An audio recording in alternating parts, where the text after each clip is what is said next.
I'm here to, on the one side, raise the alarm bell, and on the other, corroborate exactly the statements that have been made by the PSC, exactly what Ben and Chris have said.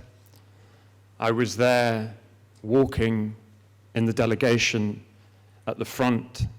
I witnessed every moment. I witnessed the conversations. I spoke to John McDonnell directly after he had spoken to the police. I also was there at 12:15 at the very beginning of the demonstration. Those of you who will know a little about me, I'm Egyptian. My father and grandfather were political prisoners, and I was an active participant in a variety of different ways during the revolution in Egypt. And it's an irony that's not lost on me that today is January the 25th. For those of you who don't know, today is the 14th anniversary of the beginning of the Egyptian revolution. And to stand here 14 years later,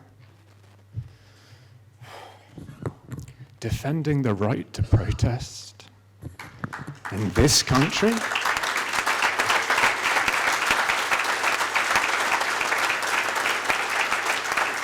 at some level, it pains me to feel any level of shock about that.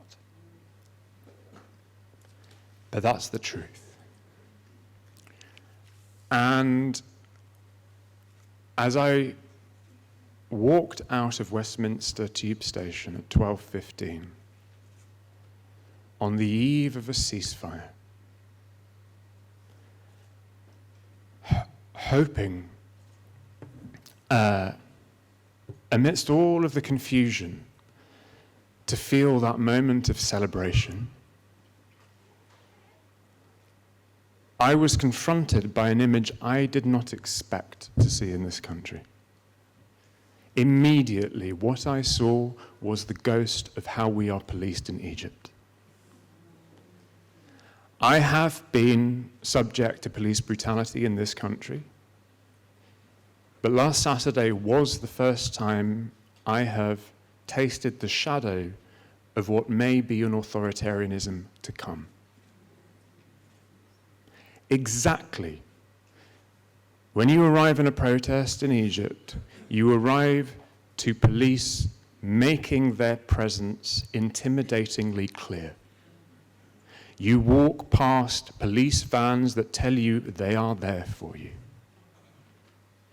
You walk knowing that the police intends to confront you. I'm not going to cast aspersions on their intentions, but I will say that that is exactly what it felt like. The process that then happens is exactly the one that we are in. The arrests happen. The lawyers rush to the police station. You have the people who wait for them until they're released the next day. And then a press conference is called within 5-6 days, and these people come. We are exactly in that shadow.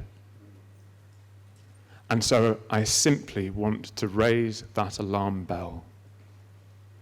And I think it's extremely important that we feel and understand, those of us who were there, the legal context of this. Because defending the right to protest is not just about here.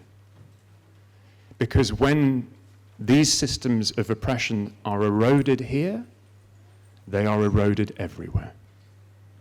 It is in Egypt and elsewhere that they point to us and say, well, that's what they do over there. What do you expect us to do here? So by standing up for this right to protest, and specifically what Ben and Chris's bodies are doing, we're defending the right to protest here. We're defending the right for we're defending the right for all Palestinian solidarity protests around the world, but also all movements for global change. And I'll say this is the last thing I will say. 2 days later, we saw an image that remained shocking me. I know that these individuals own the internet and everything that we hold in our devices. But for it to be possible for there to be one picture that gathers over 95% of everything we do on our devices, tells us the extent of monopoly power in this world that we are facing, and what we're going to have to do to change it.